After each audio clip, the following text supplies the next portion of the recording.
tell them we up next. You can't stop that. This your favorite podcast. Every show is lit, baby. You know what we finna do. Slick gon' talk that slick talk. He gon' get political. Okay. Do not switch topics. Nope. Niggas is toxic. Poppy shots don't always saying something wrong, but if you don't like it, what we saying, nigga, oh well. We try to tell you, baby, this might not go well. This might not go. Hey, that's it. One take. We're not even doing it again. Keep that. That's the one. Welcome back, ladies and gentlemen, to another episode of This Might Not Go Well. Yeah. Episode 96. We in the building.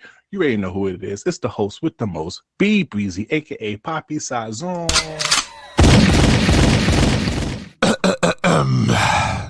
What's going on, everybody? It's your boy Slick Grayson. How y'all doing out there? Okay, my boy sound like he healed. You back to business? I'm back to business. I'm here. I'm ready to pod, I guess. Sure. I got some jokes. Why not? Okay. All right. That's what I like to hear, though. But before we get started, you already know how this goes already. Please follow us on all social media. This might not go well. If you have any branding deals, business opportunities, please email us at thismightnotgowell@gmail.com. Episode 96. How you doing this week, brother? I'm doing good. First off, if I missed any events over the last 2 weeks, I apologize. I understand. As y'all heard, I was definitely not well. I wasn't even well enough to be on the podcast, but Brian made me sit here and press the buttons last week. But I appreciate anybody that checked on the boy, just sent any well wishes. Definitely shout out to Shorty that held it down last week. I think I appreciated that. Shout out to the Musty Hoes for giving us content to talk about last week. That was a funny ass episode title as I listened back to it. But yeah, everything's good. I'm definitely getting my stride back. Your boy, I got my workout in before the pod today. I'm gonna probably finish it afterwards. Got me a little shape up, so I'm feeling a little John. You feel me? But yeah, I'm good. It's that time of the year where people need photography, so they calling your boy. Got a couple of events lining up. Get that money. About to get that money. Yesterday's price is not today's price, but yeah, I'm cool now. Talk to them. Yeah, and if I ain't responding to any of y'all text messages or anything in the last 2 weeks, I will be responding shortly, or not at all. I don't really talk to people. I guess we're gonna have a segment about that. We gonna get into that. Yeah. Anyways, we'll talk about that in about 3 segments. But what's going on, B? How you feeling? Oh man, you know who the fuck it is. It's Mr. Hemi Hoffa, Hemi Moskoff, Hemi Hendrix, Hemi Butler, Hemi Carter, Mr. Hemi like Beanie Man. But I got some new hymns now. I'm gonna test it out now. Hold on. Him De La Ghetto, hold on. Him Jong-un, Hemi Turner, Him Possible, Hemi Kimmel, Hemi Fallon. Nigga, this is a whole Hemi tour, nigga. I'm him, he is I, and I am him. You already know what the fuck going on, but we definitely put a merch out. I'm him. It's coming soon, but be prepared for it. But this week has been trash. I ain't gonna hold you. Trash work week because I had 4 days off and coming back after that Thanksgiving break, bro. Yeah, shit wasn't getting done for the first couple of days. I just finally started getting my foot back into it. But other than that, Thanksgiving weekend was great. Shout out to the Far Rockaway Council for their community service, giving back to the neighborhood. I was there. Shout out to the people that host that over there. Also shout out to Old UA for having some Friendsgiving over the weekend. Slick don't try to make it his best ability to make it. But it's okay, I was sick. What the fuck are you talking about? You was good, nigga. I saw you was outside. No, I wasn't. I legitimately wasn't. If I was, I would say I was. I was not. I was dead till it was like Sunday. All right, you got it. Fuck you. And then also Black Friday is trash now, son. Cyber Monday was trash. Like, if shit was, I ain't gonna hold you. Sales ain't what the sales. Nobody rioting on Black Friday. Niggas wasn't fighting over TVs like they used to, bro. I was so upset because I was looking forward to getting some new games, getting some new electronics. You saw me, I was bugging you for a couple of days to see what deals was out there. And shit was just trash overall, bro. I mean, you also, I guess I haven't spoken in a while. But, I mean, inflation, the fact that between Prime Day and all these other tech sales and people not spending as much money as they were a couple months ago, you see a lot of things have been on sale. The Black Friday deals are the same deals that have been going on for the last like 4 or 5 months on and off. But also speaking on the sales, don't sit here and say you have a sale, but you jack up the original price and then deduct 30 points. So it's really what you had it a couple months ago. That should be pissing me off. No, absolutely. It's a sales tactic. And I think that the days of them selling, like it was always them selling like last season's TVs and like, things that they had overstock on or, whatever was the trending hobby or whatever, they were always selling those things. I just think now, like I said, it's so much easier. And you can go to Amazon and catch a deal on any time of the year on a lot of those things. You can get a TV. I don't think I've purchased as an adult. I've never gone in store to purchase a TV. The last time that was me, my mom did it when I was in high school. Like I literally ordered my shit off Amazon, had them drop it off right at my door, and then just you feel me? So a lot of the goods and services that we are so used to that we grew up on for Black Friday, that shit has been digitized, and you can always catch a sale or open box or something like that. You really know how to shop. So it's trash now, but depends on what you're looking for. Like I was looking forward to close deals, and I literally saw nothing. Like, and there was literally nothing I wanted that was like, oh, I got to get this. You feel me? Like I could buy it at any time. So that's a fact. There was barely anything going on. So yeah, but I want to talk about this next topic though. This topic way dear in my heart. Our good co-host Slick Grayson himself ain't shit. Let me set the premise out. I have called this man twice, once a day for the last 2 days. No response, not even a text, not even if I was going through something. Slick is possibly the worst person to call if you have an emergency. If you are dying and you need emergency immediately, Slick better not be in your top 5 contact. I think he would have probably made it to the T-Mobile days back then because you're not picking up the goddamn phone. That's a lie. That's a lie. All right, ladies and gentlemen, let me add context to this situation. He calls me the same time he always calls me, and he has this thing where I have told him if I don't answer the phone, just text me to say, yo, real important, hit me back real quick. Anybody that does that knows me, I hit them back rather urgently. He refuses to text me, and half the time the shit he calls me about could have been said in a nicely worded text message. His Haitian ass, yes, I'm shooting at the Haitians because y'all some phone call loving motherfuckers. Don't get the zones on you. It's okay. So I pass saying, I do not give a care, no. But they refuse sometimes to just text you with the simple shit.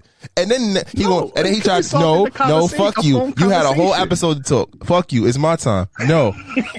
Then you want to call me and try to emotion up. I was going through something and you would answer. Yep. Nigga, if you would have texted me or if you call me twice, whenever you call me twice, I don't answer most of the time. I don't get back to you. I don't get back to you. You gonna tell that lie? Nope. You gonna tell that lie? I don't get back to you. I'm sticking to it. Real bad. Whatever, nigga. Go on, carry. How else am I not shit? Not shit. I was going through an emotional breakdown, and I'm calling one of the people that I go to talk, and he did not call. He didn't even text or anything. But you know what the fucked up thing about it too? He's sending me podcast topics. I'm over here. I think I'm calling you. You were sending them back. So what the fuck? And you were sending me podcast topics to cover over here. Look at that good one. I'm over here. That good one. Emotional breakdown over here, and nigga is sending me something about their fucking. We're gonna get into that later on this episode. We're gonna get to that later on this episode. So I had to look at my phone like, oh, this nigga is top tier, ain't shit. I will revel in some of it sometimes, but I thought it was just regular. You should have texted me, nigga. And if you know me, okay, it was not. It was. I called you once on Tuesday, then on Wednesday. You didn't even respond to anything. Do I ever respond to people though? People that my mother has to call me 3 times for me to answer the phone. You see, you gotta do better over here. You see that? Why? That's your New Year's resolution over here. It's not. Phone. It's got me far in life not answering the phone. I don't answer the phone. I don't answer emails. I barely answer text messages. If you ever become cool with law in the future, just understand. Just send him a bird email, a flight or something, and then you get your response back in like 2 to 5 business days. That's a fact. Oh, I will see you in person. I'm like, oh, I will respond to you in person. And that's a lie because he don't even go outside his house, so you're not going to see him in person. That's not totally true. It depends on how I'm feeling about outside. I'll go outside. And just tell the audience, how do you feel about outside majority of the time? Outside is trash. Okay, then. Outside is trash. Ain't nothing happening outside. It's nothing. Like I've tried to go outside and I just be sitting there bored as fuck. I don't even be on my phone. I just be sitting here looking at people like, why am I here? Why would you invite me to this? That's true. Yeah, but we should I definitely want to do the Empire, but yeah. Anywho, that's good. We got a lot of stuff to talk about, but we all know law ain't shit. But we got to start off with the sad news first before we get into, the regular shit that we talk about. All right, we want to send our condolences to the victim of the Walmart shooting that happened this past week. Over 6 people have been killed, and then plus the shooter himself, and also a couple other people been injured. This was by an employee over there. He even left a death note. And you know what's also crazy about the whole stuff? There's video of him laughing it up prior to the shooting, and it's like, is a major cry for mental health. We always talk about mental health in this country, but we don't really do anything to combat it or to support it. And it's really showing its ass in these past couple of years with the increased amount of shootings that's been going on. Like, literally, Slick, during our childhood, the only like mass shootings that we had reference to was Columbine. Now we getting over 30 a year. Shit crazy. What's your thoughts? I feel like, well, one, I think information is so quickly spread now that's like, once those shits happen, it's like it does influence a lot of people who are suffering from mental health to try to take those actions, those drastic measures, into like you taking people's lives because their life is miserable or they're going through something. And two, it's really sad. I was having this conversation at work today just about like, this is kind of like a lost generation. People were stuck with themselves for almost 2 years. And if you were already struggling, imagine having nothing to do but revel in your thoughts. As a pseudo introvert, has in recent years learned to, have conversations and discuss my feelings and whatnot. I think that, if I was stuck in the house years ago with my poor coping mechanisms, bro, I'm not saying I'd do anything this drastic, but I was like, I could have made poor decisions just because of how emotional and lost and shit I felt at times. And imagine that's what a strong support system. Imagine people without strong support. And it doesn't justify what he's doing, what these people, men and women, are doing to people. But it's a scary fact. But it also doesn't take away from the sadisticness of like, people will hurt other people because their lives are not where they need it to be, or they're not getting the help that they need, or they don't know where to go for help. And it's a sad situation. And I condolences go out to the families of those deeply affected by this. And it's the trauma that it causes. Like, you're not safe at work, you're not safe at school, you're not safe on the subway, you're not safe anywhere. Oh, and also I forgot there was another one last week, and I apologize to the victim of those, but the ones the LGBTQ bar that got gay bar, yeah.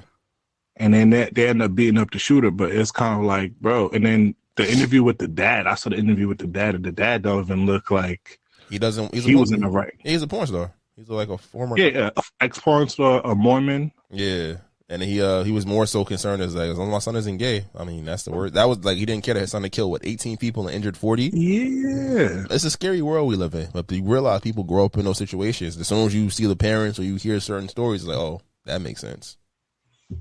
And it's sad because it's like, bro, you can't go to Walmart past 10. You can't go to Walmart, period. You can't go to these certain places. You can't go to universities. You can't go to a club. You can't like be in a public area whatsoever. So it's kind of like you have to be confined, and that's even going to create more drama in the future too. That people feel scared because you go to a marketplace, or happened to Buffalo. There's like so many instances. Movie theater, remember that a while back ago, and this shit just sad. And we need to do something. It need to be something. Need some type of gun law restrictions. You've talked about more that though. services. Gun laws ain't changing. I know. One thing about America, they do love their guns. It's a constitutional right. You're not going to take it away from. And don't get me wrong. Yeah, don't get me wrong. Not saying get rid of all guns, because at the end of the day, there are niggas doing home robberies out here. Especially if you live in California, there's been a couple of home robberies happening. But I don't know, bro. Just it has to be a better process on acquiring guns. You can't just waltz in and get a gun and leave that same day. Maybe come back in a couple of business days type shit.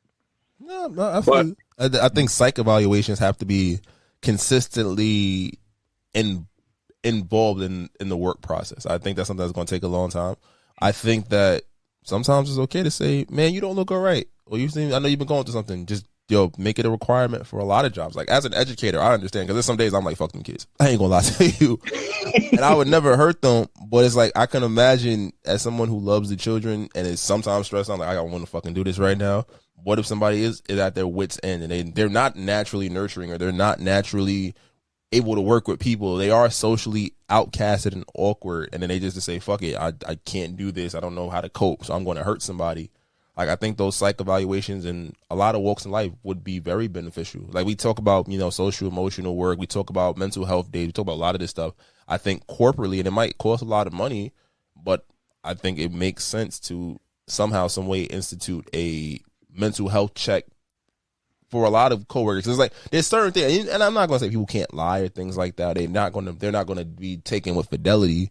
But at least something that can kind of say, what's going on with you right now? Or what's the reason that you're here? Or I'm here because, my mom died. Or I'm here because, I was put on probation at work for a situation I don't feel is my fault. Or things like that. Because, again, those feelings, a lot. I'm like, we can talk about this a little bit later. But it's like, I've been really on this, like, psych trip about, like, how people's inner child and the trauma they experience as children really manifests itself as they get older. And they make poor, shitty decisions that children would make. You know who assaults people when they're mad? Children. You know who does a lot of this negative shit? Children. And it's because they don't know any better. But you give an 18-year-old or a 20-year-old with access to go buy a gun or buy a weapon or commit bodily harm to people that outlet, and they respond like what? Children. So I think it's a need. And what happens when a child does this? Yes, they get in trouble, but a lot of times they get psychiatric help. There's a guidance counselor, there's social workers, there's things like that occur, at least in the public school space. You feel me? I think that is something that might have to be applied just to ensure the safety of others. Because outside, some people live their everyday life like it's a video game. Like, you get that shit back once you make a fucked up choice, and you don't. And it does not happen like that. There are consequences to your actions, such as there are rewards for your actions as well. It's about balance, and you're 100% correct on your monologue. Also, I want to say RIP to Hovain. If you're not familiar with Hovain, Hovain is a hip hop extraordinaire. He does it all for the hip hop community. He's a manager. I know he managed Lloyd Banks. He was helping La Russell out. He's probably cool with the majority of the people that you are familiar with in the hip hop community. And he passed away the day after Thanksgiving. And I've been seeing a lot of people that I follow show love to him. And I've listened to him in certain episodes in different podcasts. So I want to shout out to Hovain, Brooklyn Night as well. And he's been, instrumental for a lot of people in the hip hop industry. So for him to lose a pure soul, only thing I heard was great things about him. RIP to his family, RIP to him, and sending condolences to his family. Absolutely. Definitely sending love and light to theirs. I think he died on Thanksgiving night, right? Huh? He died on Thanksgiving night, right? He died on that Friday. Serious apologies and sympathies to your family. That's a fact. Now, let's get into the bullshit, Slick. There's a lot of bullshit that happened this week. Oh, man. You want to start with the designer first? You want to start with Balenciaga? What did they do? Did they put like babies in bondage or some shit like that? Or they put like baby dolls in bondage? Yeah. So if you didn't, know, you probably did if you do listen to current news. Balenciaga is under fire for their new campaign ad, which is basically enticing child pornography. So not only they have sort of these bears and teddy bears and like sort of in bondage, but in one of the photos they have a court document paper halfway covering it, basically condoning child pornography. And I'm over here like, at first, when I saw the outrage, I'm like, okay, there's just kids, the bondage. You know, I'm not too aware of that. But when I saw the actual document in the photo, and they're claiming that they had nothing to do with it, is the director's vision. And I am hella confused on what the hell was the director even thinking by even putting something like that for people to see. Did you get to see the ad, Slick? I saw a few of them when I was, down bad.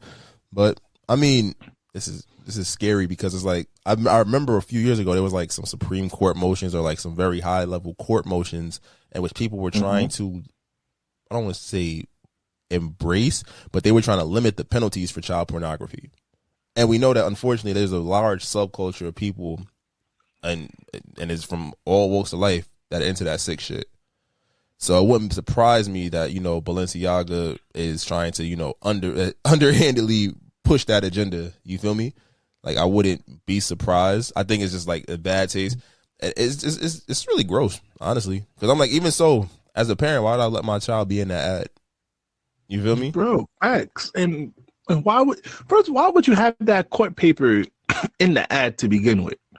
I really don't understand. Even if you was trying, because at first they was trying to deny it until they pointed out that court paper that kind of talked about a case about child pornography and child abuse, and it was kind of like, bro, what was the vision? Like, you just cut ties with Kanye for anti-Semitic talks, and you don't do your due diligence to really look at an ad that you're paying money for to go out there for. I'm firing that whole team. And, they was calling for Kim K to cut ties off because, she has a relationship with Balenciaga. And then they was calling other people. Yeah. And then, I heard this conspiracy theory that they trying to get black people to not wear it. But I'm just like, I don't understand why you have to do child pornography thing to get black people to stop wearing Balenciaga. So I'm not really going to dig too deep in that conspiracy bag.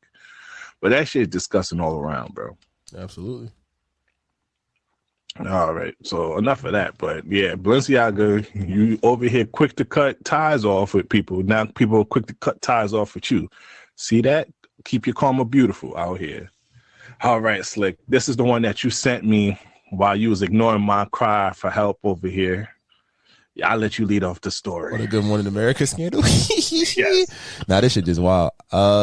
So the big news story that, and I guess in the tab was two hosts of Good Morning America who are married individuals have been, I believe, TJ Holmes and Amy Robach. Robach, right? So they're both married to opposite partners. They were caught out on, I guess I want to say vacation or on location, as you do as newscasters, but they were caught in 4K, bro. They was kissing, telling jokes seemingly on dates. He was smacking ass, and it turns out they've been having an affair. He took his work wife to the next level. And I was just like, wow. But you know what? You know what was so crazy about this? And I'm gonna let you get back to telling the people. There was actually went viral a couple months ago. I don't know if you remember that video of they was filming something, and she was kind of like on him a little bit, and everybody was on social media like, yo, why she over here harassing him, like sexually harassing him? I'm like, no, my nigga was beating her doonies now, and she forgot where she was. She forgot she's on national television. Nah, boy. So like, they got caught out there. Now TikTok is on a rampage of just going through all their old videos. Like, there's one, I guess they was giving tips for a marathon and how they run, and I guess they were running together. And he's like, I'd always let her lead, but she's like, yeah, but we both finished.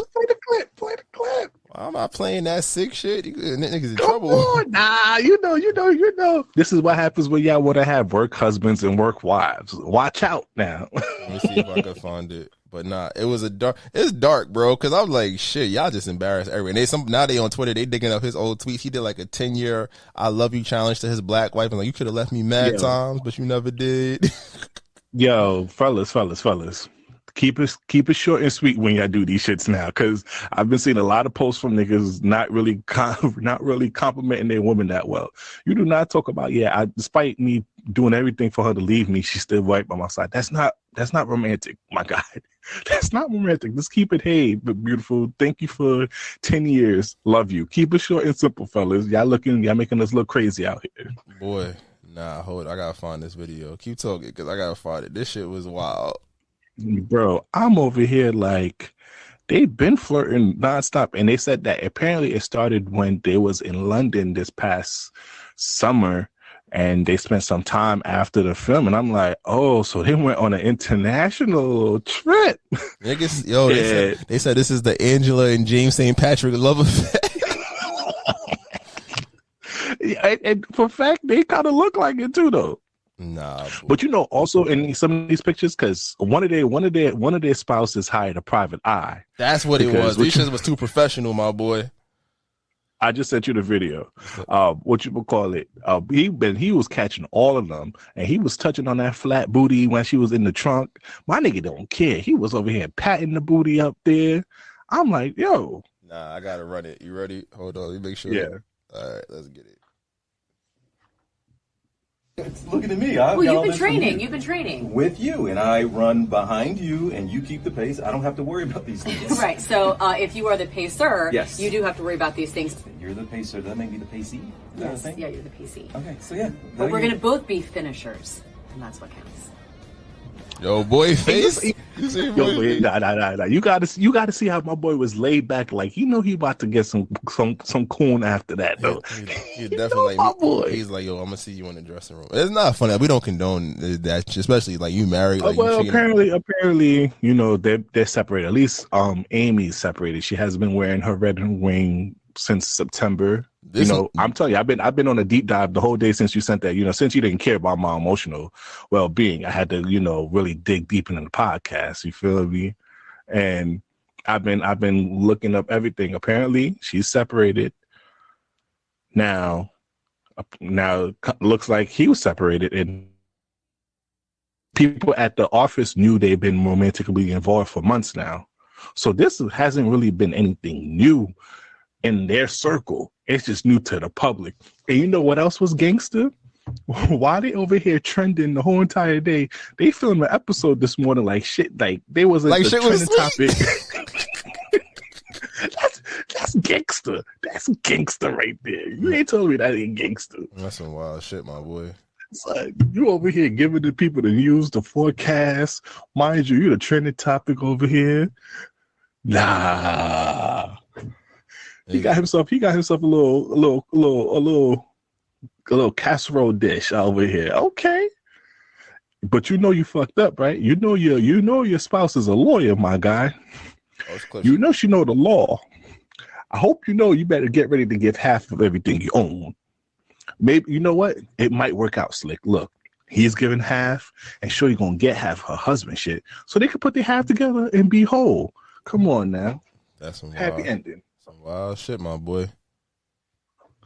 But they definitely hunch. I've been seeing a bunch of videos of them together. That sexual chemistry, yo, fellas, if your shorty has a work husband, keep an eye on that bitch. Oh no! Keep an eye on her. They hunching real bad. Nah, boy, that shit just wild. I'm like, not only was they creeping, them niggas had like it was multiple instances. I'm like, yo, y'all just didn't give a fuck. This is what I love Twitter.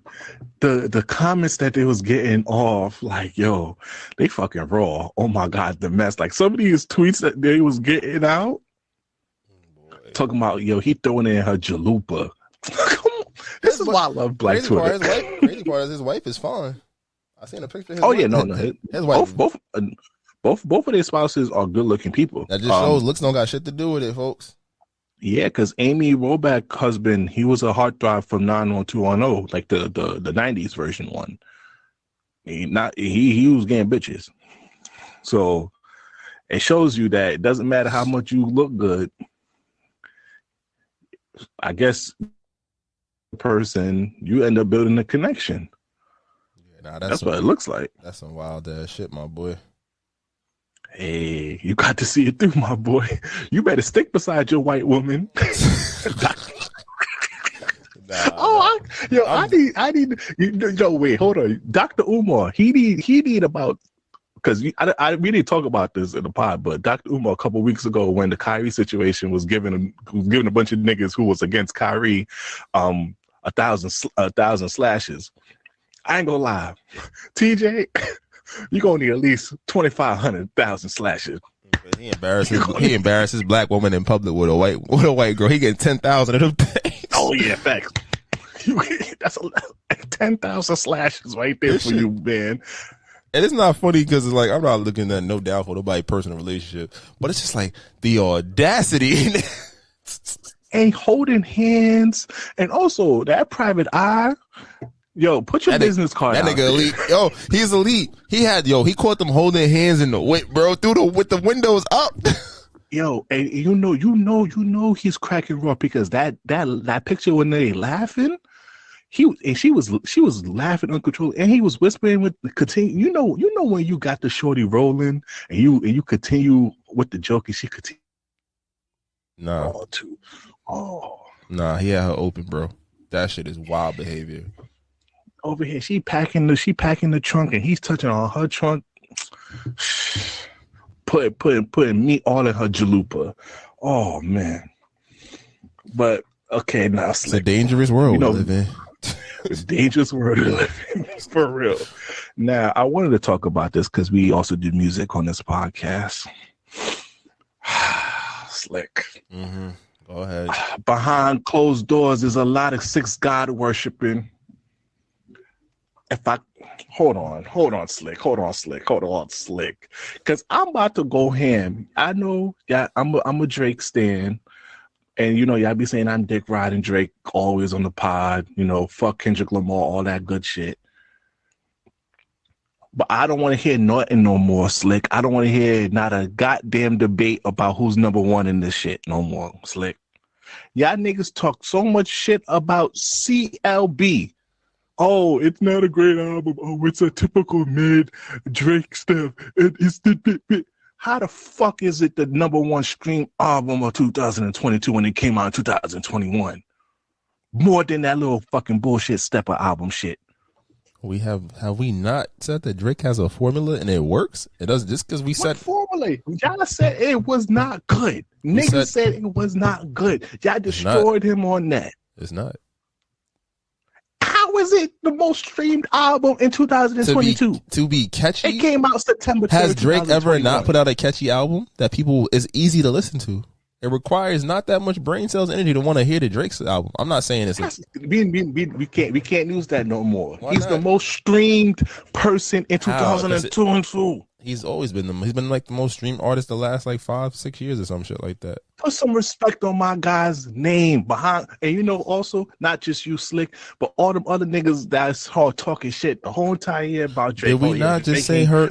Drake and all. Did we not just say her?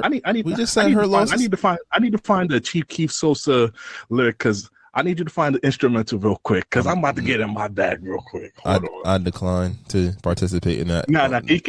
Can you put the Chief Keef Love Sosa instrumental real quick? Because I need to get my shit off real quick. Real MCs on the instrumentals. Go ahead. People can imagine what it sounds like. Let's go. No, because it's gonna fit more. It's gonna fit more what I'm about to do right now. I don't give a fuck what you're about to do right now. You don't remember the beginning of Love Sosa? Just put it all, Slick. Put it all. How about no? Put it on a docket, but put it all, Slick. How about I'm giving people entertainment this episode. Nobody wants to hear you dick ride Drake for 20 seconds. Come on.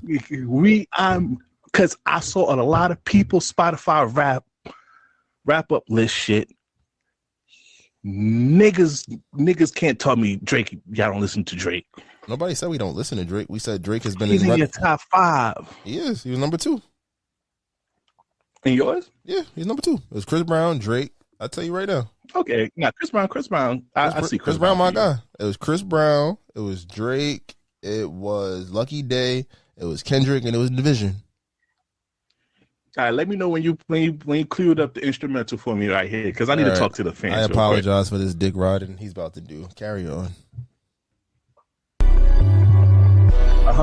Fuckers in school telling me always in the barber shop, Drake ain't on this, Drake ain't about that. My boy on BD on fucking Land Runner them saying these niggas don't put in no work. Shut the fuck up. Y'all niggas ain't no shit.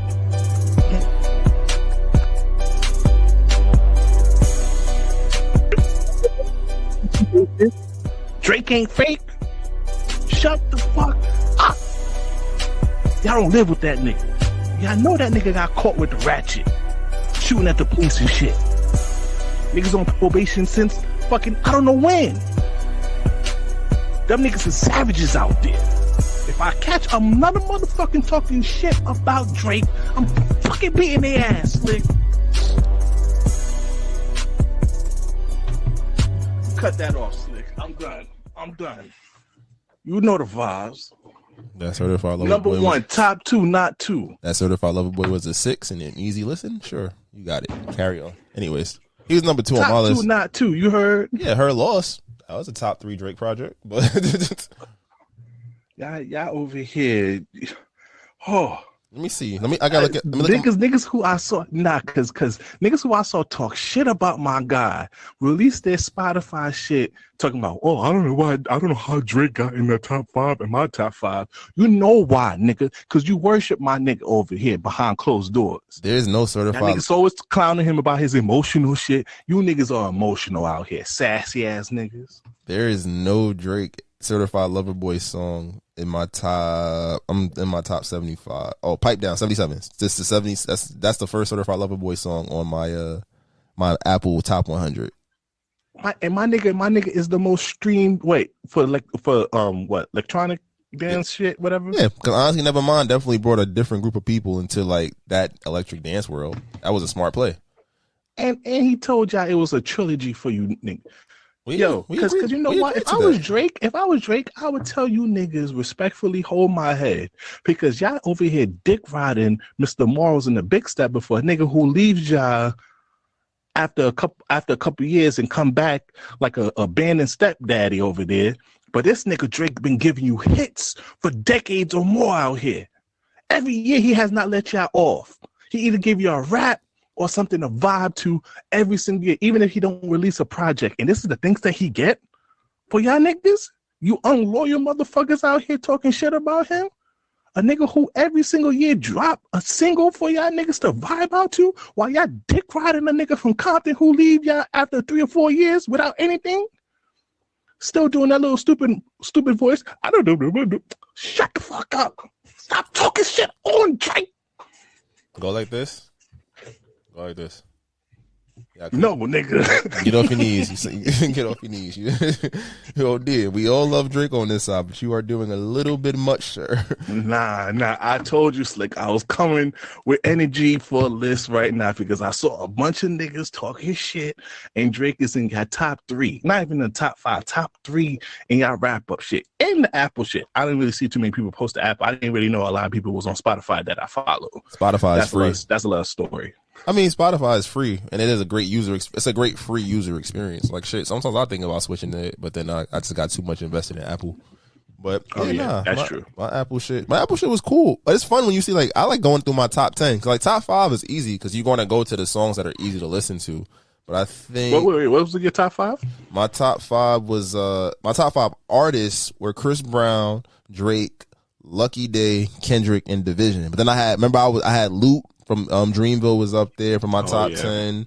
I gotta look at it, but I had some. I don't know why they put Lil Baby. I don't really use my Spotify account like that. It's invalid. That's why I wouldn't use it. If I wouldn't go look at it, because I'd probably listen to like 4 songs on Spotify. But the Apple one was because I don't know why Lil Baby. But they was right. My shit was Drake, Summer Walker, my cousin Don Zito. He about to release a new track. John Zito, I see you out here. Keep working, cuzzo. And it was LMA, but you know how I feel about LMA. I'm a jacker anyway. Even I didn't really listen to her last album like that. Yeah, my shit was Chris Brown, Drake, Lucky Day, Kendrick, Division, The Weeknd, Tory, Future, Blast, and Burna Boy. I might be a toxic nigga. It's cool, but it's all right. I mean, this year you can get away with that. Yeah, no, this year. This was a wild year. This was definitely a wild year. So I can understand why I listened to every single one of them. All right, let's keep it pushing. All right. Okay. Jerry Jones, is he a racist or not? Yes. The fuck? You need a picture of him trying to prevent black kids from going to school to prove he was racist? All them NFL owners is racist.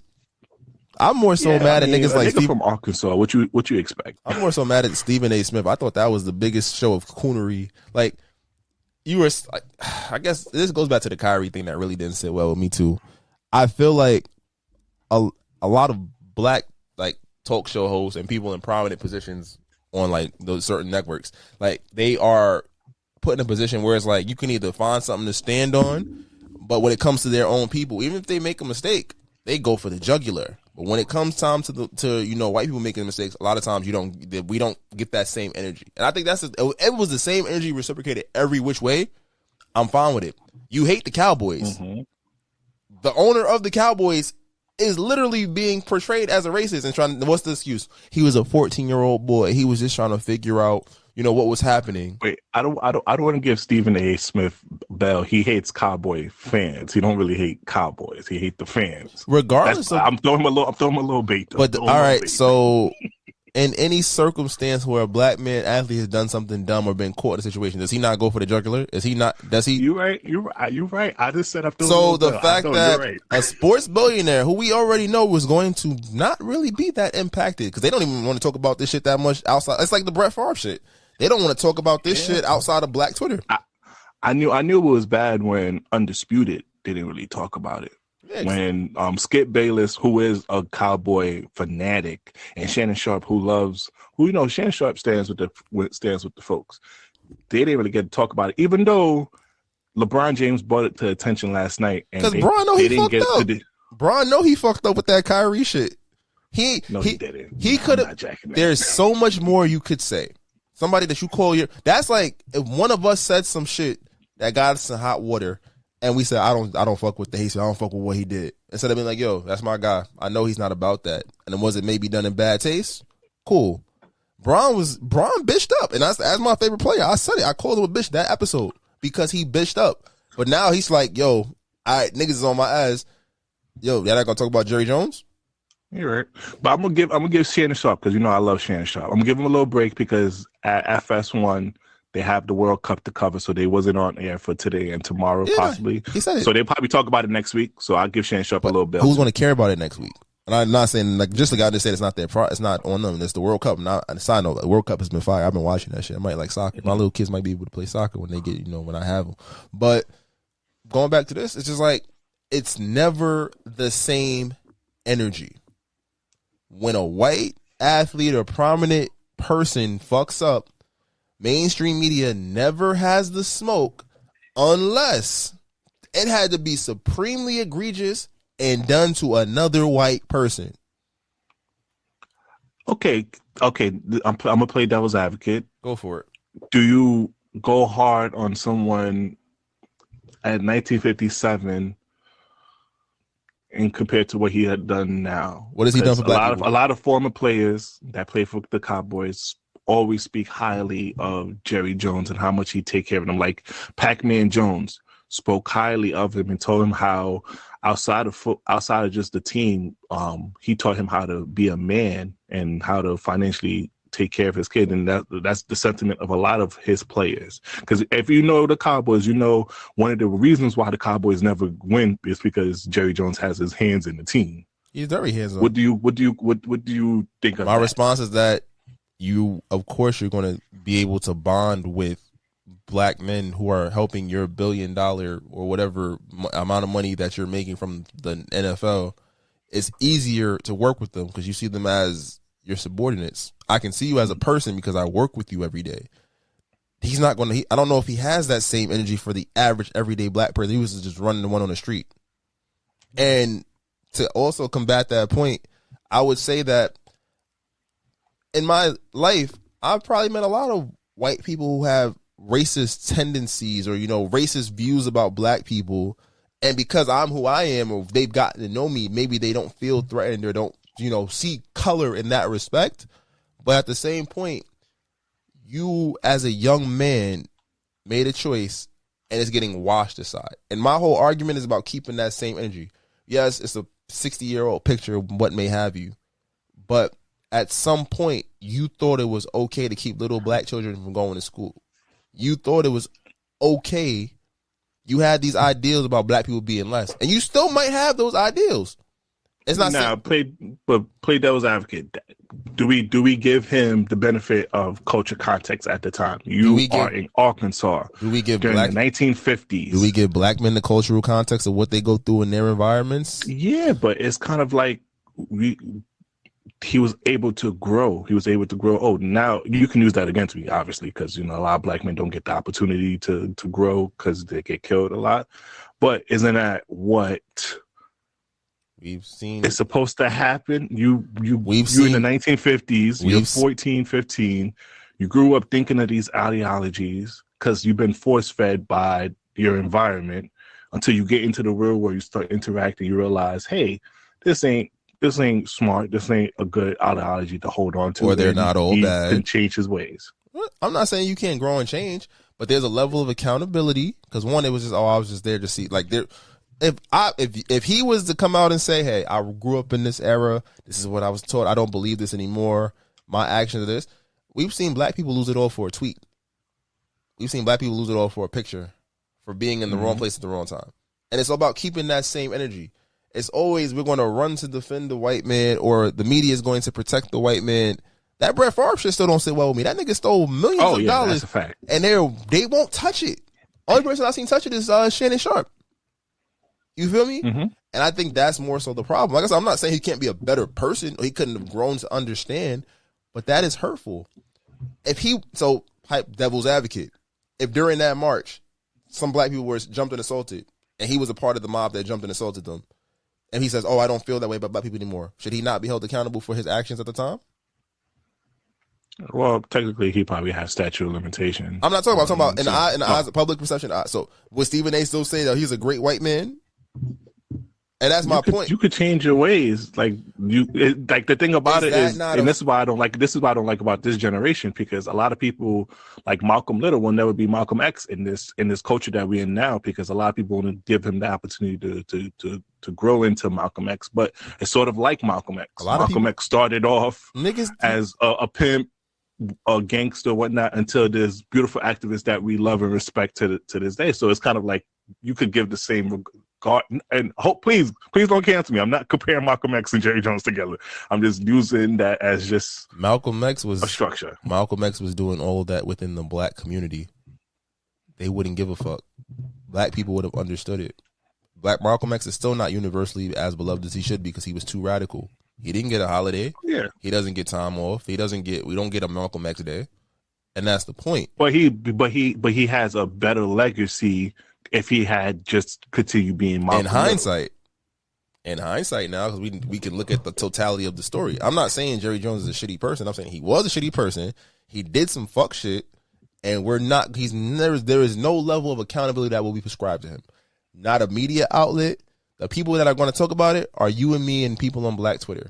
And just so what would you want him to do, or what would you want? We've never seen it happen? done. We've never seen it done. They can't take his team. They can't take his sport. And again, he was 14. I get it. Kids do fuck shit. But at the same point, there's a level of accountability that we demand out of black and brown people that our white counterparts do not have to have. If they fuck up, they are allowed to say sorry, disappear for a month, and come back like nothing happened.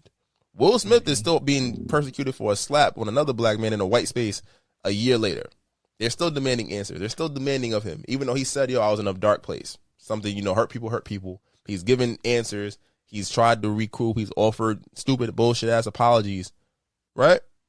Right or wrong, that is something that's going to stand with him for the rest of his career. Right? Any mistake that a black man makes. Michael Vick is still the guy that was dogfighting, even though it was his cousins in them. He just had to pay for the house. You feel me? There's the list goes on and on of black and brown people who have made mistakes that will never be forgiven. That their rap sheet will always say, no matter how great you were and whatever you did, Martin Luther King was still cheating on Coretta. That shit still come up. You feel me? Wait, that just came out recently, though. No, that's been growing up as a kid. I didn't really hear about that until I got to like college or so. We learned the same 5 facts about Martin Luther King and kids. As you get older, you understand, and they bring those points up. That's what I'm saying. There are accents on our ledger. We don't get to hear. White people are allowed to protect and reinvent themselves and are afforded a freedom to make mistakes and apologize and move on from it that we are not.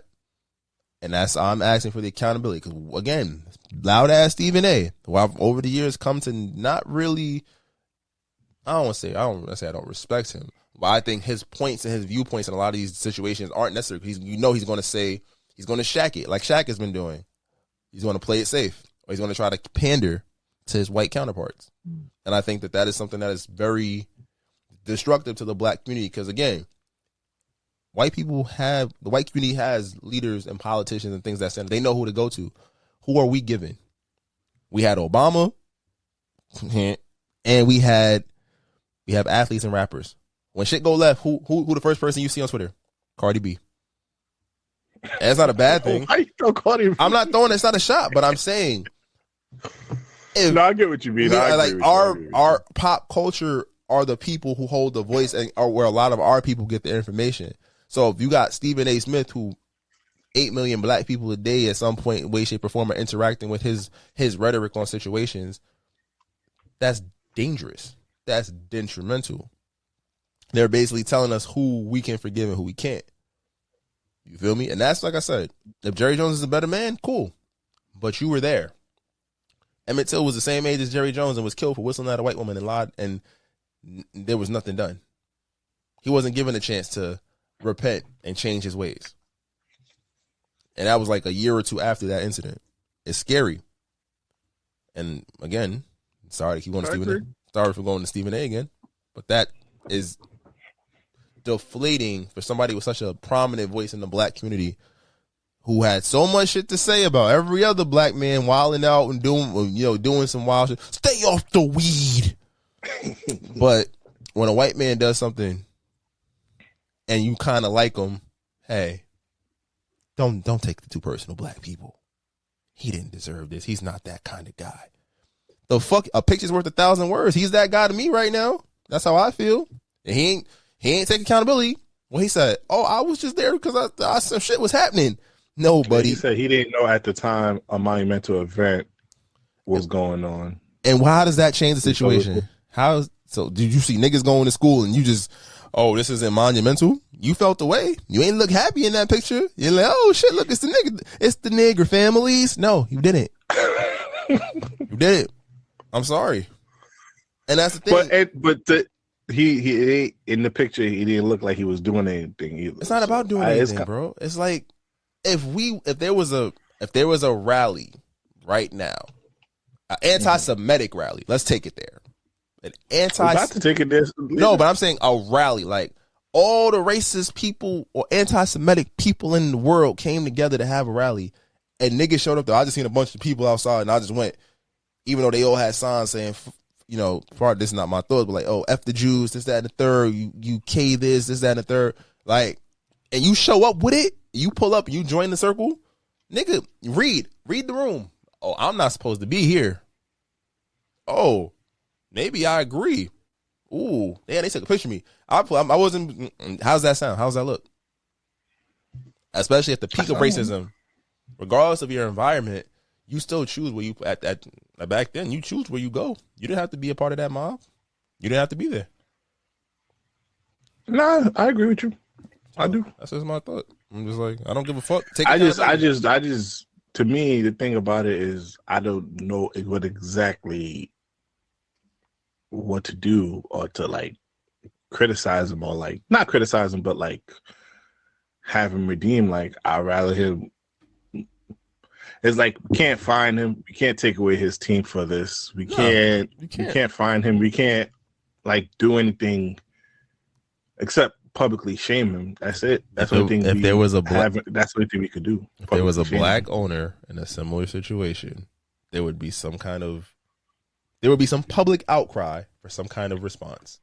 Yeah, no, I know. I agree with you. No, I agree with everything you said. I'm just saying, what can we do? Because when the basketball owner a couple months ago said what he said, we could take away his team because that's recent. That's very current. Yeah, I'm not saying he does. I'm not saying that should happen. It's like only besides publicly shaming him, I don't really see no other actions we can like take towards him. His peers aren't even holding him accountable, and that's the scary part.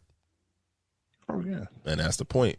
We live in a so he helps feed my family. He absolutely does. But he also might call you a porch monkey behind your back when you drop a catch. Just saying. Porch monkey. Let's move on for time purposes. No, I agree with you. I do think, you know, it's a delicate situation, and we should give our black people some more leeway when they make mistakes. There's no such thing as black grace in America. And that's something that we have to work on. And I think, you know, while we do talk about topics like that, especially with situations, especially we're going to talk about this black man in a second, but this nigga fucked up. Oh, yeah. But like with the Kyrie situation, that just should show us more and more. We should stop. Okay, now this is going to be controversial. I'm about to curse you out. I already can tell I'm about to curse you out. We should need to stop idolizing certain parts of our culture and start reinforcing other parts of our culture, so we can have a backbone to combat these things. Because I feel like for other ethnicity groups, they sort of like, we don't have a necessary a country to back us. We love Mother Africa, love all my people from Africa, but we already know there's like a separation between African Americans, Caribbean black, African black. We're not even unified in that, just under the black umbrella. So we can't even really rely on just Africa to have our back. Because, you know, it's like if the United States do something to French people, the French person can just go to their countries and, you know, get reinforcement on that end, such as, you know, a Chinese or Italian. We necessarily don't have that.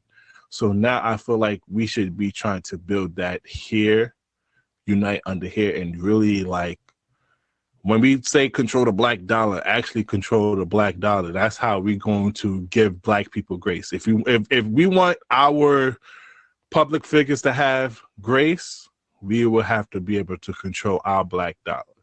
And being united is something that's always been plagued in our community. Yeah, that's a fact. Now, this is your man next here. He just went off today. This is hot off the press. Go ahead, because I've been done with him. I've been, yeah, nigga, not you, Slick. Other niggas that I know, Arrow. I know you listen to the podcast. Shout out to you, my guy. Fuck with you heavy. You know you my dude. But we had this argument back in the room where you was talking about, yo, they don't understand Kanye. He be really saying simple stuff, but they be taken out of context. I've been texting you all day. I want to hear the context of what he said at this Adam Jones shit. Once he went on Adam, go ahead, Slick. Kanye went on Adam Jones' podcast and basically said he likes Nazis. He said he likes Jewish people, he likes Nazis, and basically nobody could tell him what he can and can't like, and trying to pull up the idea of like just people seeing silence. Yeah, nigga, you fucked up. and he sound like you remember what you talked about with the inner child thing? It was kind of like. It was a part, and I think I sent you the video. It was a part where Adam Jones was trying to basically pacify the whole situation, but he was like, no, I do.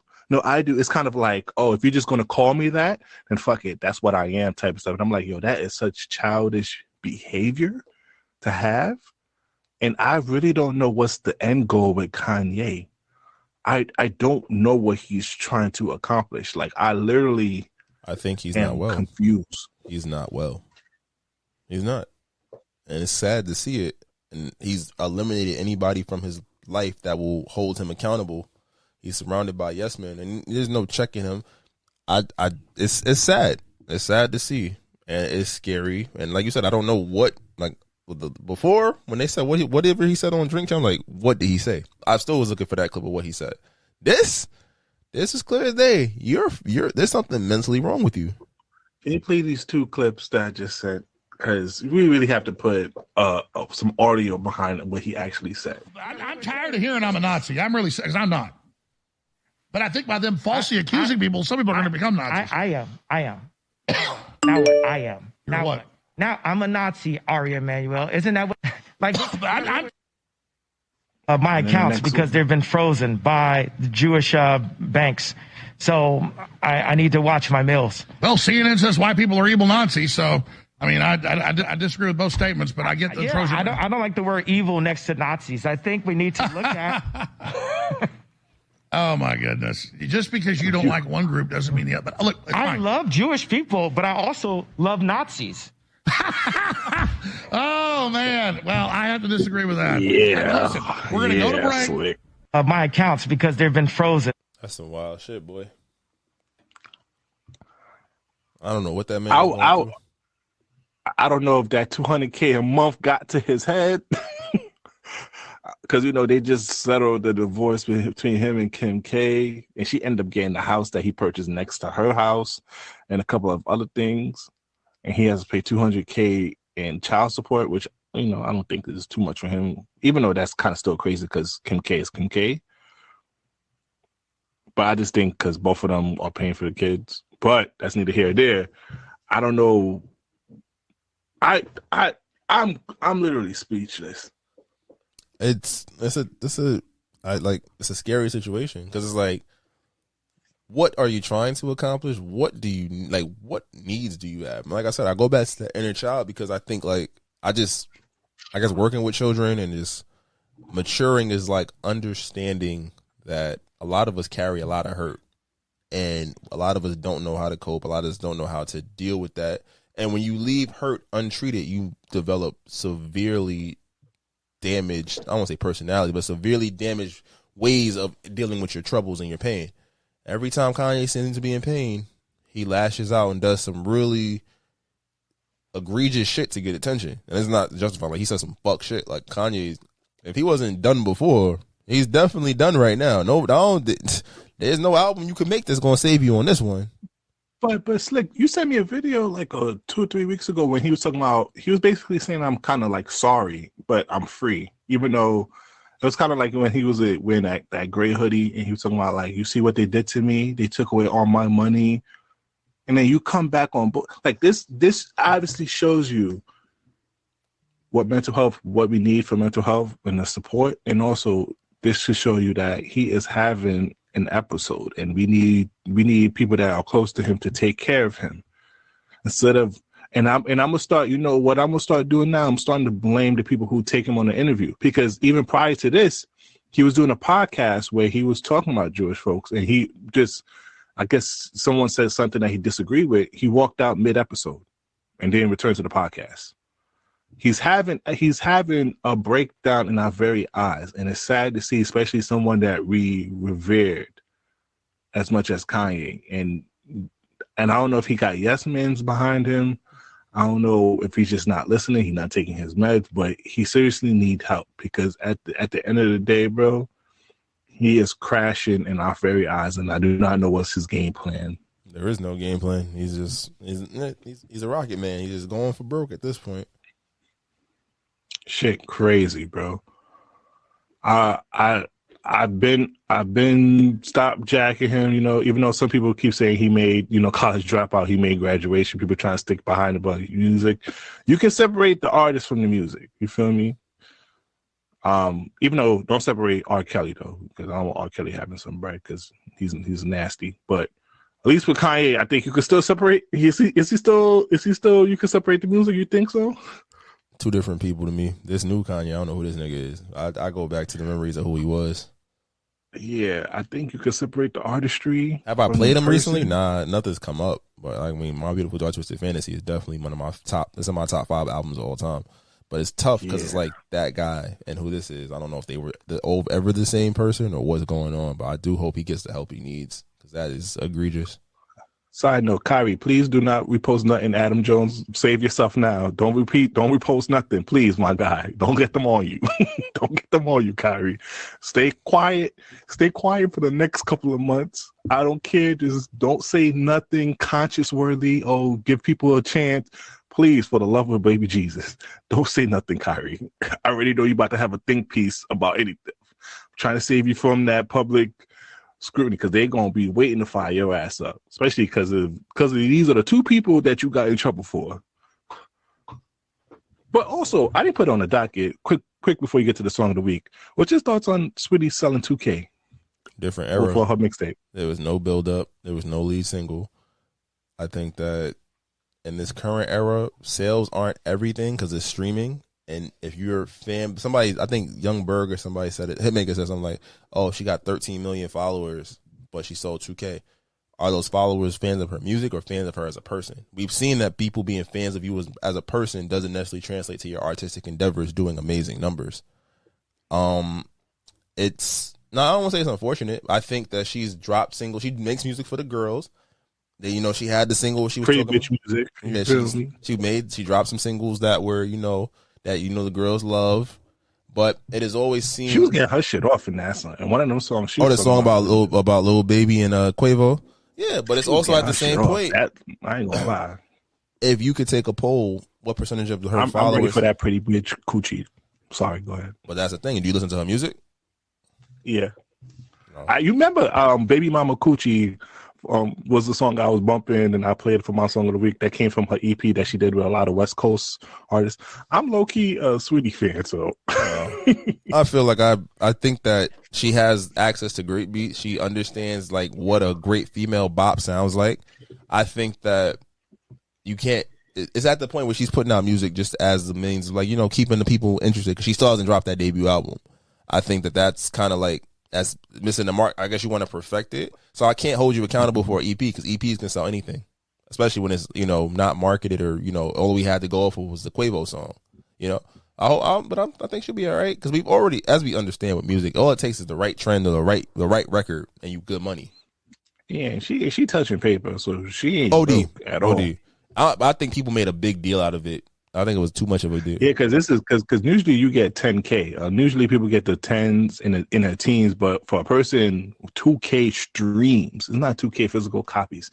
2K streams. Well, it's 2K That's equivalent. low. So it's equivalent. So it's however many streams that it takes to get 2K, which could have been 20,000, 50,000. But again, is her fan base checking for this music? Was there promotion? Was there whatever? Who told her to drop it when she did? Why not just drop it as a series of singles? Get the people going, get people time to live with it, and then drop the project. But it's not a make or break project. Sex tape, sweetie. I'm with it. Oh, that's condescending. OnlyFans. You can't say that. You're just very condescending. Okay, so please, if all my YouTube listeners, please exit and go to your favorite streaming platform. What is that? Stitcher, Apple, Spotify. Go to our Spotify, because shout out to us. We didn't talk about it in our Spotify rap, but we up listens this year, up followers, we up streams this year. So we keep improving every single year, our podcast. And to be honest with you, and Spotify is not our main listening place. Yeah, we definitely don't promote on that shit enough. Yeah, it's mostly most of our listeners listen on Apple. So shout out to us having well over 171 listeners.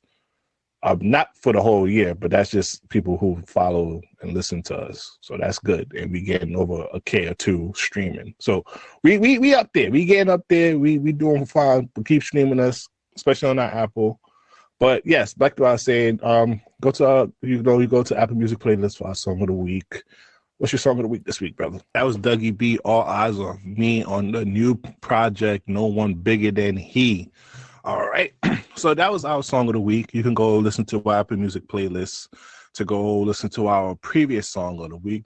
But that's not what you're here for. You're here for the people's choice, the people's favorite, Slick. Drop it. I can be toxic, but so what? You gonna love it here. Shit, fuck is you talking about? We have fun over here. It's very fun here. And it's fun indeed. Welcome to the TSA, Toxic Service Announcement. All right. No special guest this week. It's just us holding it down. And we wanted to talk about something that was taking the social media by storm. So, you familiar with Blair Underwood, right? Yeah, he's the evil black man in all the Tyler Perry movies. I think that's the bald nigga. Nah, Blair Underwood is evil in all black movies too. He's never played a good guy in a black movie, from my knowledge. Well, Blair Underwood finally engaged to his friend of 41 years. You think it would be a celebratory time, right? Like, well, apparently social media didn't really like this, because he recently got a divorce. I don't know when he got a divorce from his wife, and a lot of women feel like he probably low-key was cheating on the low, and this is why they don't really want you to have homegirls, because the girl that you say don't worry about might be the girl that take your spot. Damn. What's your thoughts on all this, Slick? I remember reading about it.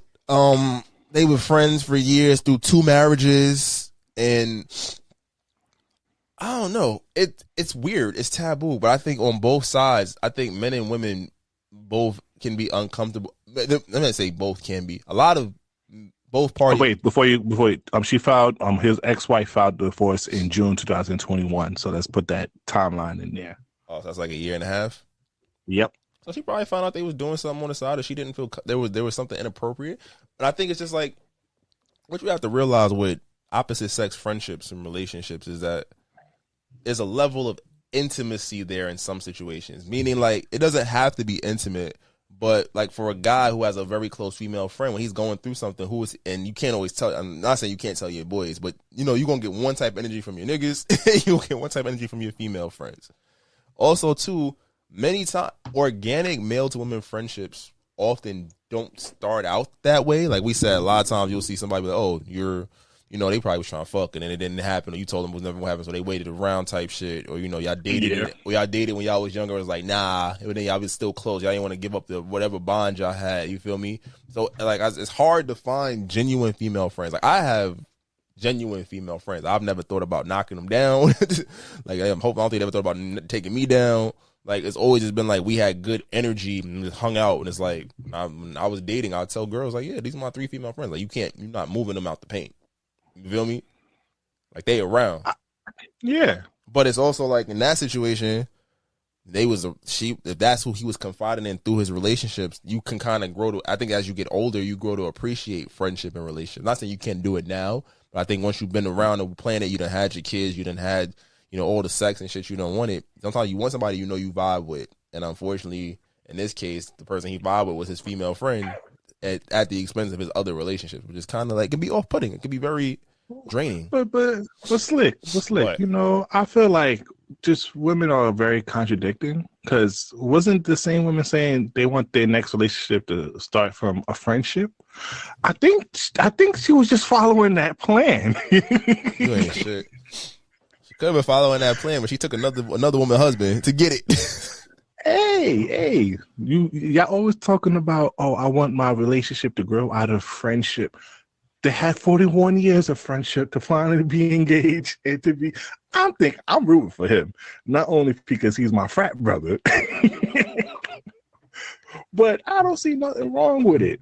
She has literally, of course, you just got divorced by your wife a year and a half ago. You're over 40 something years old. You're not going to be in the club. You're not going to be out and about chasing women no more.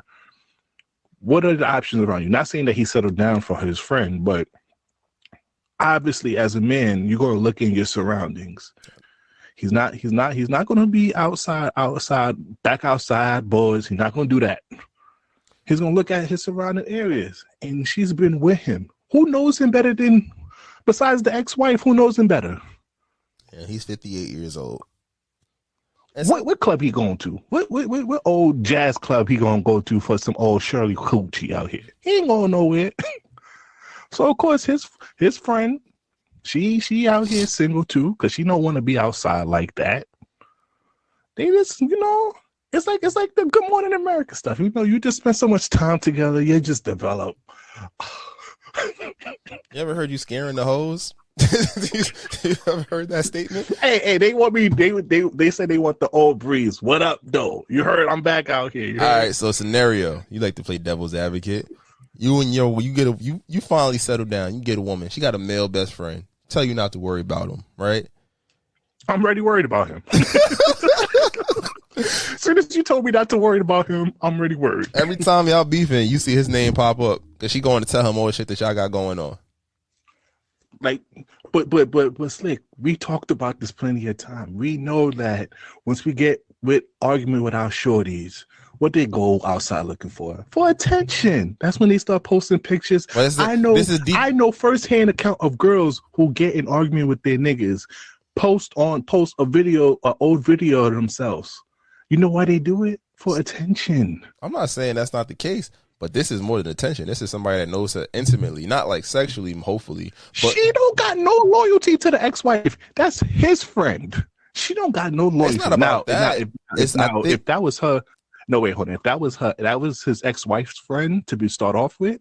Okay, you're a low down dirty trick. But that was his friend. But think about it. Depending on how long they was married, if that's his best friend, she was at the dinner table. She was at family functions. She was at kids' birthdays. If you wanted my partner the whole time and you in my face around all these immaculate events, that's not disrespectful.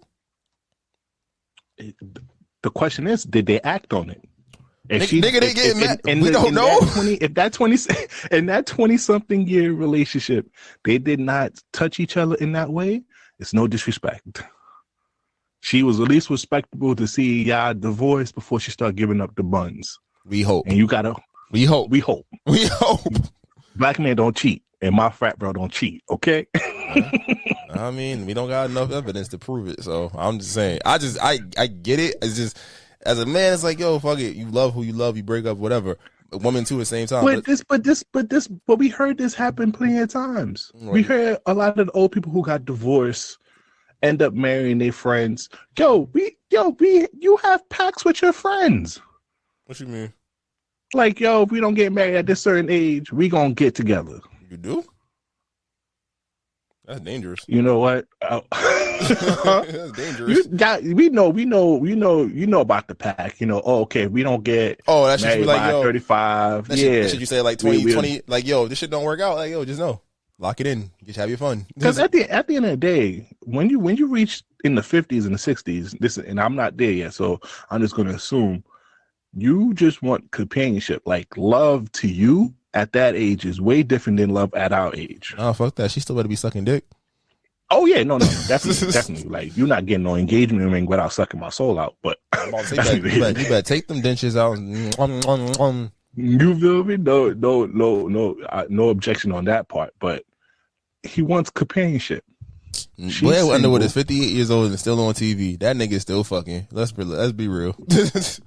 But you can't. But this is different times than when he was outside popping. You feel me? Like, when he was popping, you could fuck hoes without social media. That nigga got divorced twice. He's probably been fucking the whole time. He's been outside.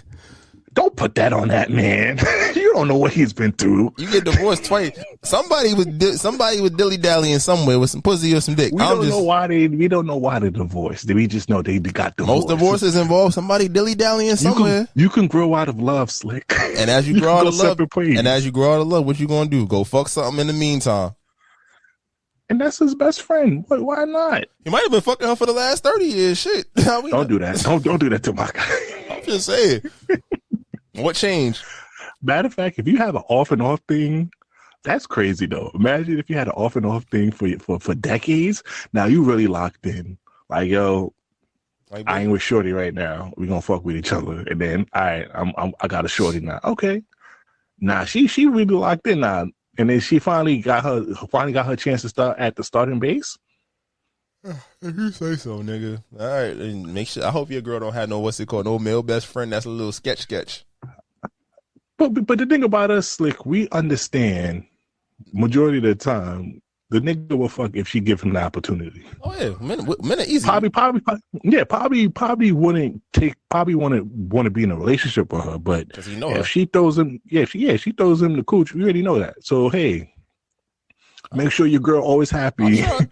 What you want me to do, Slick? You want me to tell her not to have no homeboys or anything? I don't mind them having male friends if they was there before me. That don't matter to me. I don't do new male friends. All right, she made a new friend after you. It's not your friend.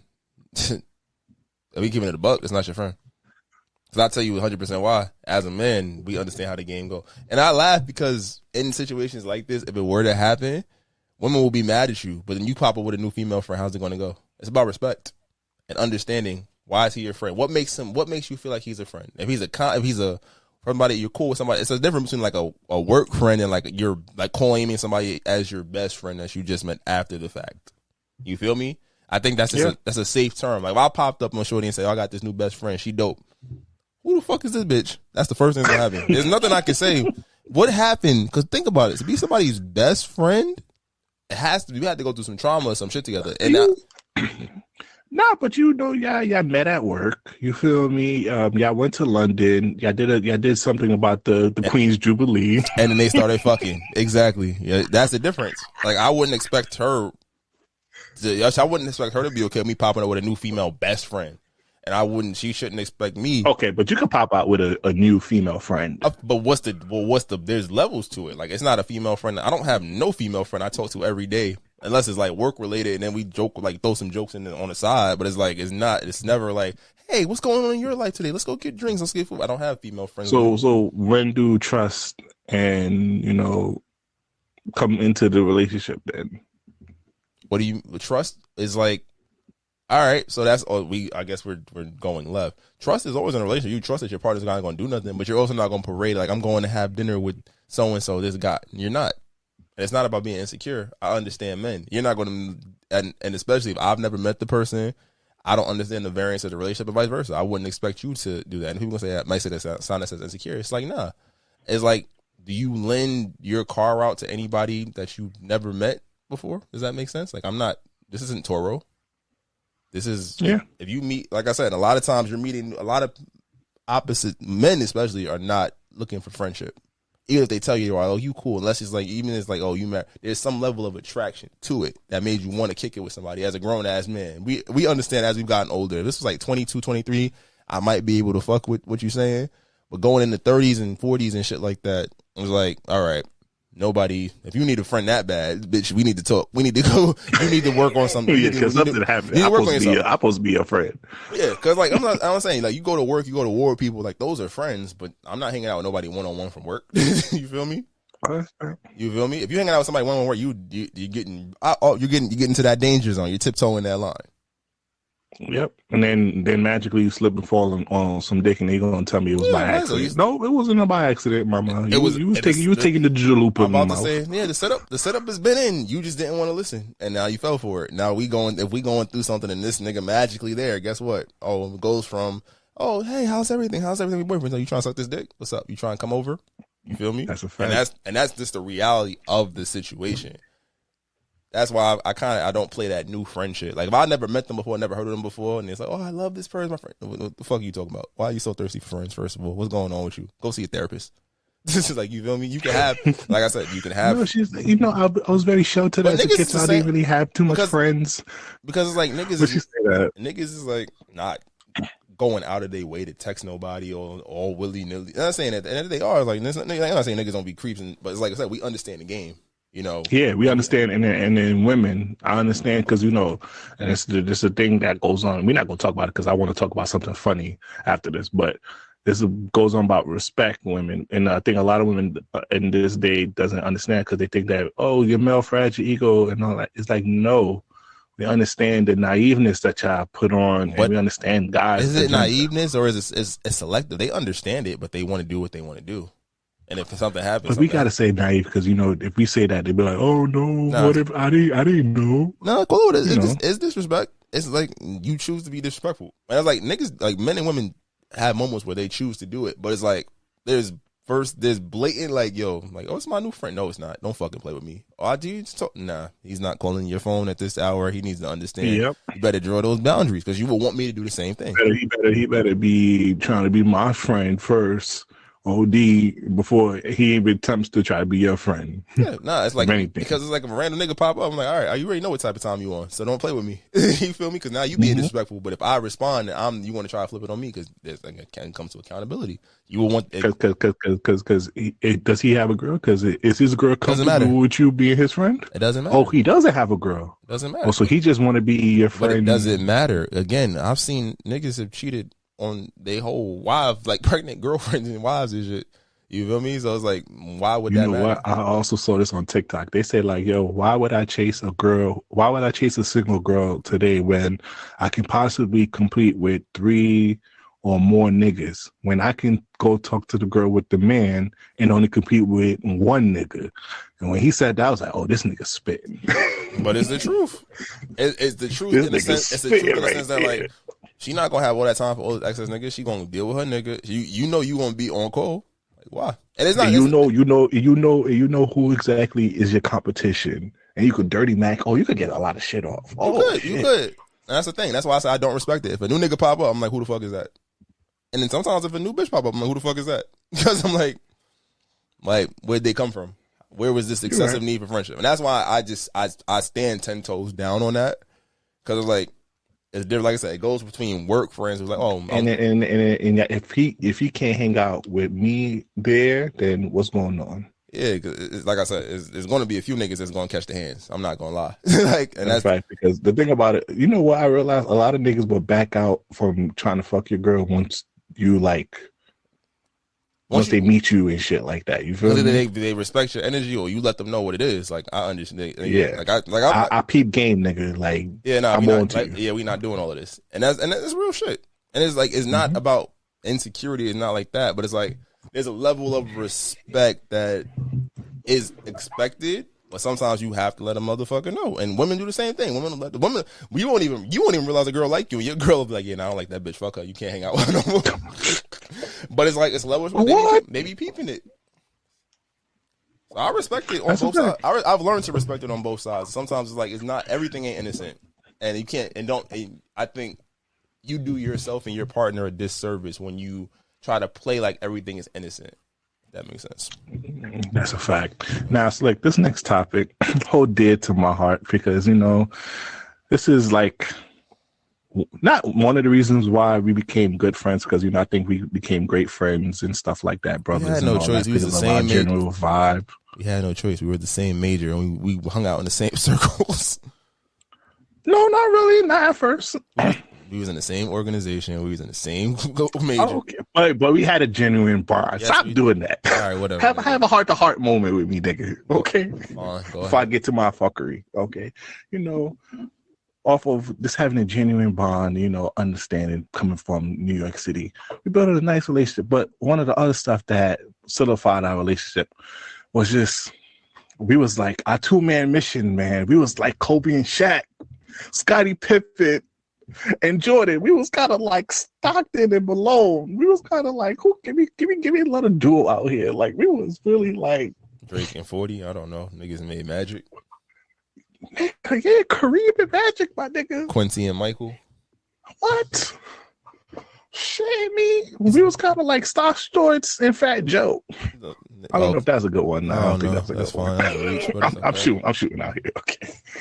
But I've been seeing a lot of talks about two-man missions and how, you know, it's been funny though, because a lot of people been talking about how, you know, niggas be acting on the two-man missions. And I wanted to talk about our two-man missions history, not too much, because, you know, we not snitching on each other, you know. Yeah, I'm not trying to get in trouble on the podcast. but maybe we can create sort of like a to do and, you know, not to do. You feel me? Fair enough. Let's go. Let's do it. All right, man. Don't scare the hoes. That's the number one thing. Absolutely don't scare the hoes. Absolutely do not scare the hoes. Y'all have to be aligned in what y'all trying to do. Like in our college days, I guess it's safe to say because it's like almost 8-10 years ago. It's not a limitation, right? We good, right? Essentially, you know, we was going outside to be little sluts. We were on the same page. Like, all right, where are we going? Who we going to see? Who we pushing up on? Just because we wanted to be on the same page. If I was trying to be on some chill shit, he's trying to be on some whole shit, or vice versa, it wasn't going to work because it was different energy. That's a You got to make sure you can't. So, like, if I'm going in on some goofy shit and he over here trying to mac with a John, it's going to scare the hoes. Can't scare the hoes. And ladies, it's going for y'all too. Ladies be scaring the hoes too. You can't be scaring the hoes, ladies. That's a fact. Especially with the ugly friend. And sometimes, especially with the ugly friend, sometimes, you know, you got to take that L. Not always, though, because sometimes you niggas be doing too much. Y'all niggas be trying to make niggas take L's all the goddamn time. I'm like, all right, this not a balanced friendship over here. Yeah, nah, you can't be ODing. You can't OD. And also, you can't downplay your brothers in front of them. Like, you know, because the thing about it, what a lot of niggas forget is like, yo, we can't joke the way you joke when it's just us in front of the women. Because this is how they come with the leader of the friend group bullshit that they be having.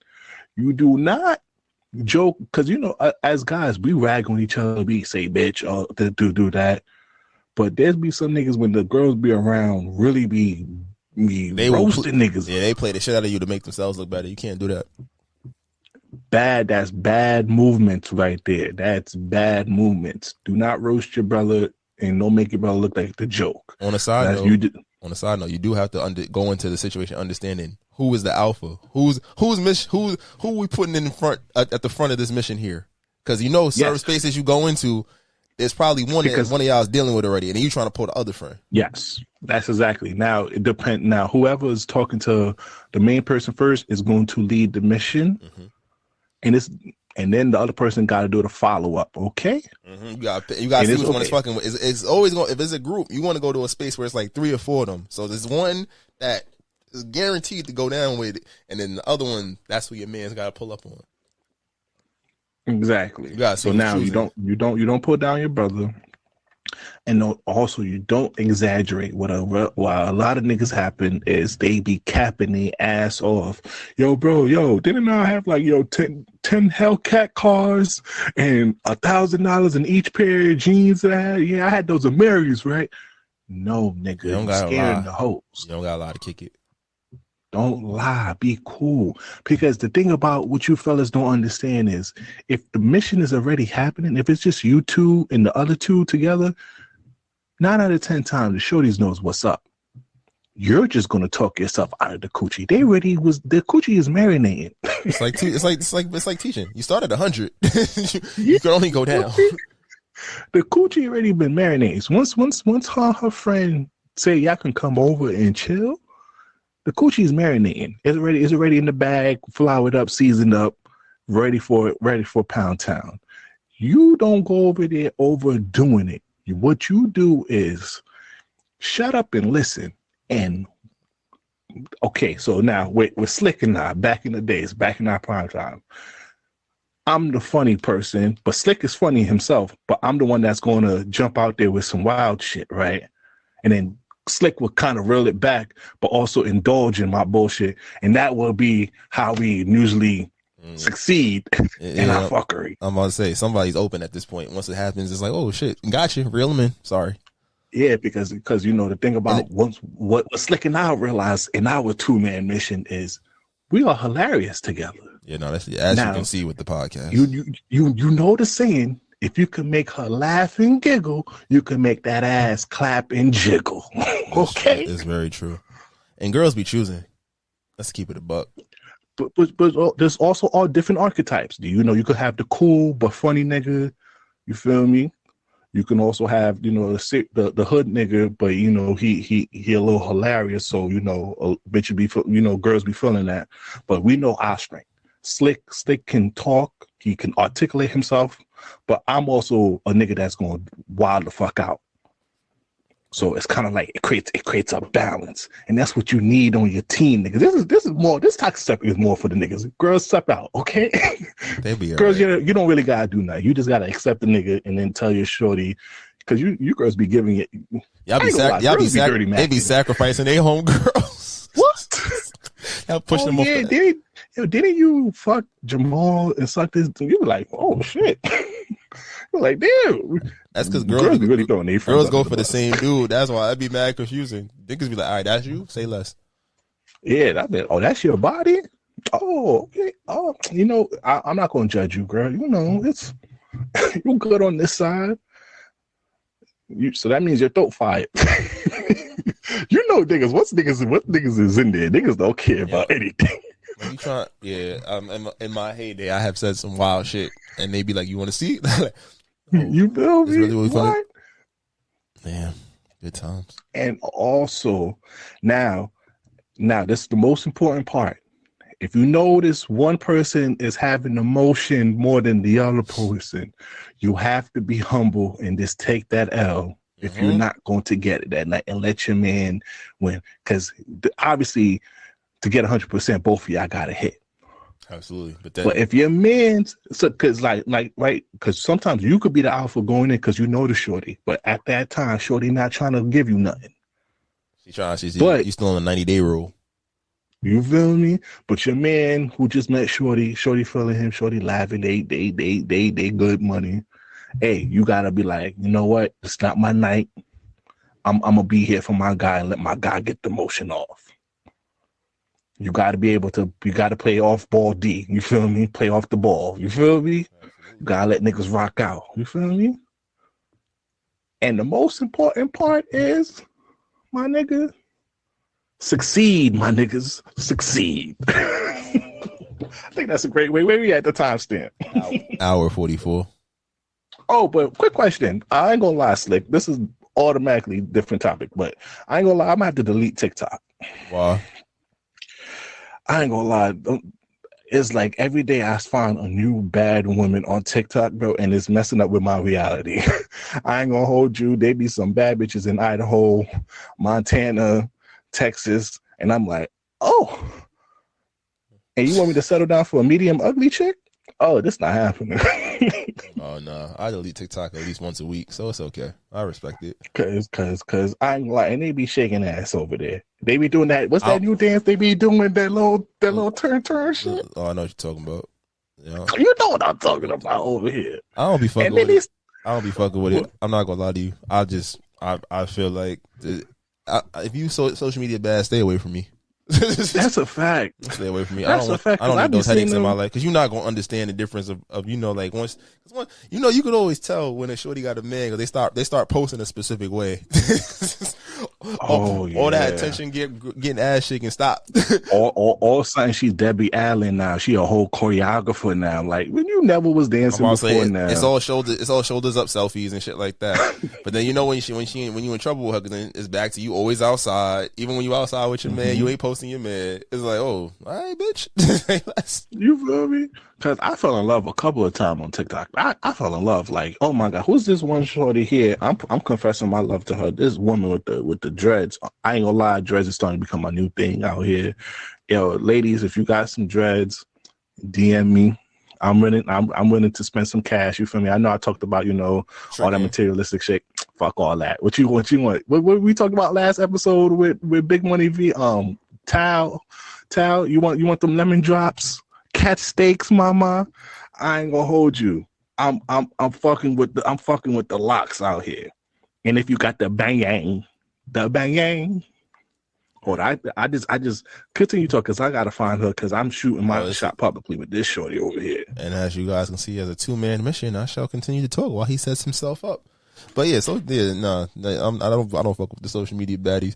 But it definitely, TikTok is a dangerous place because let you and your shorty be arguing, you go on TikTok, you be like, damn, where's she from? And if she familiar with the sounds, bro. Oh, you found her? I'd be like, oh, what's going on over here?